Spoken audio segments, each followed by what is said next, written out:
Real grade Gundam GP01 Zephyranthes. Hey, what's up again, everybody? It's Robert, 184, 2Rs2Bs, Gundam Reviews.net, all caught up on my summer building now, and now it's time to take a look at the individual parts for this real grade 1144th GP01 Zephyranthes. Here's the body parts, and you can see that he's going to have a very interesting chest section down there, and unusual for me, I took the time to put on most of the seals here, which is really going to jazz up this real grade. Even though there's still a fair bit left there, but you're going to have a very interesting shield, some extra E-packs, manipulators there to go along with the beam rifle and the fun beam saber there that's going to be coming out of there, landing gear and attachment, and a teeny tiny Ko. The details of these kits keep evolving to the point that it's really hard to believe that it's 1144th. I've gone in there with actual ink instead of the Gundam lining marker, some thicker than in other places, but it's still great to see the use of the two different shades there of white. And in terms of the play gimmicks, if you take a look at the bottom, you've got a nice little thruster down there, but these parts at the back and these parts can actually open up, which is fun. You'll probably have to get in there either with some longer nails or a modeler's knife. You'll see that this part is going to be moving around. And ankle mobility, well, you can move the toes down like this, and you'll see that this is going to separate. Just don't do it too much or it's actually going to detach the whole feet. And you can see a slide there, because if you go for the bend at the knee, you can see that the knee is going to slide up very nicely, revealing nice parts below it. And as you bend down, you'll see that this part is going to be splitting. Everything is looking fantastic here. From the red stickers on, but it's going to be even more fun when you come to take a look at the waist section here. The amount of detail that Bandai is going to be giving you right out of the box, and if you do want to go line it up, is just going to be absolutely astonishing. First of all, the side pockets, you can see that you're going to have some gray parts there, but lots of gray exposed there just by covering it up with a piece of plastic. Everything is looking good. You can see that there's the yellow and the red piece down there for the waist section. The seals are going to be going on, adding a little bit of gray and red colors. And of course, you've got the all-important core fighter dock mechanism there for the lower waist.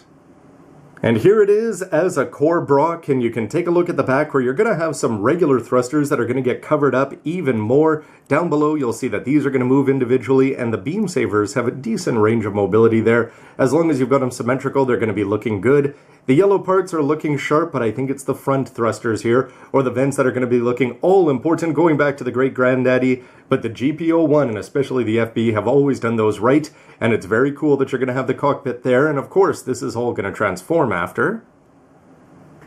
But the incredible detailing continues with the top of the chest here as well. First of all, you're going to be able to open this part up while it's attached onto the Gundam and expose that core fighter and the cockpit down there. But these white vent covers are looking good, and the all-important Earth Federation V is still going to be there. A little bit finicky, though, when you don't actually have this all together, because the arms are going to be pinched in there on that peg. So these little blue parts here can go flying off at the drop of a hat until you actually get it all assembled. And you can see the way there that this top part is not particularly secure. And when you actually drop it down on top of the core fighter, all you're going to do is take this, lock it on, and you can see that they even go to the trouble of putting more markings and details back there to go along with some nice bright green decals. And when you're putting this together, besides the eye stickers and the greens, I think this is going to be the most important thing that you can put on there. You'll notice some silver ones on for some added bling, but you're going to have that white piece there with the all-important Unit 01 written on there. But the other details, like the gray for the top part there, is you've got these parts above and below exposed in gray, in the gray down there. You can see that the elbows are going to be exposing some gray on the inner frame. A little bit of silver goes a long way to just making this look a lot more mechanical than it needs to be. And on the back, you can see where you're going to have the nice shield connector with some more red details.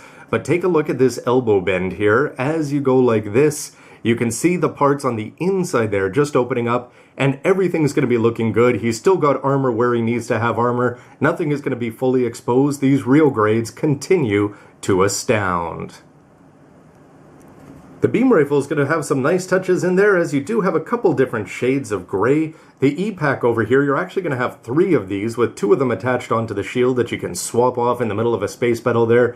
Here you've got the trigger finger separated from the hand, and this is a lot of fun, of course, because if somebody comes and brings out their beam saber, why not stop it before you bring out your main? You can see that it attaches into the front and then goes back there. It just clips in there very lightly, so you're going to want to be careful with that. And a nice clear part there for the scope, so a lot of fun just in the fact that it's a little bit different from the regular BR. But the shield for the Unit 1 is also going to be a lot of fun. You can see the markings down there. You are going to see a little bit of the film around these, unless you've got a better way to do that. And what you can do, though, in terms of the play action, is slide that right inside. So you're going to have a half-size shield, which is always going to be a lot more fun when you pull it out there to just sort of remind yourself of that PG amazing set for this guy. Lots of little lighting options back there if you want to get in there with the black ink, and you can see the E-packs on.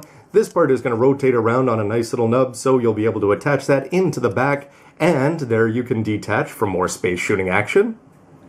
And sort of interesting here is that you're able to detach the regular hand grip there, and you've got this one where it's actually going to be right on there, so you can have him doing a whole hiya, come no closer gato. And besides the emotive master grades, it's too bad that Bandai's getting away from this. Nice sets of 3-finger trigger finger splits in addition to all the other manipulators that you're getting. But finally, how do you take the classic Gundam's head and coolify it? Well, I think they did a very good job with the Prototype 01 here. You can see for the actual lining, I've got to go fix that up a little bit there, but you've got gray for the insides of the ears and a nice set of yellow Vulcans that are going to go all the way around there. The red jewel is looking good, as is the green sticker up on the top. The eyes are going to be menacing, and of course, having that little bit of antenna up there is definitely going to make him look more like a weapon of war. And for the Core Fighter 2, the Wrath of Ko here, you can bring this part forward and flip this up, clean off some of that. And of course, you can go and close this part up, and you can bring the wings out. You'll see the way that they overlap there quite nicely with each other. The beam sabers are going to be up and forward, and you can get those down at just the right jaunty angle, and then add on the landing gear. And it's going to look even better when you swing these little parts back for the tail, and you can also close up those blue parts there. The yellow vents front and back are going to be looking good, as is that cockpit hatch, and underneath the landing gear you could put these on forward or back. But either way, everything's going to be where it should be, and it actually looks fairly substantial and filled out, despite the fact that it's going to be fitting into something that is this small when it's actually on the Gundam.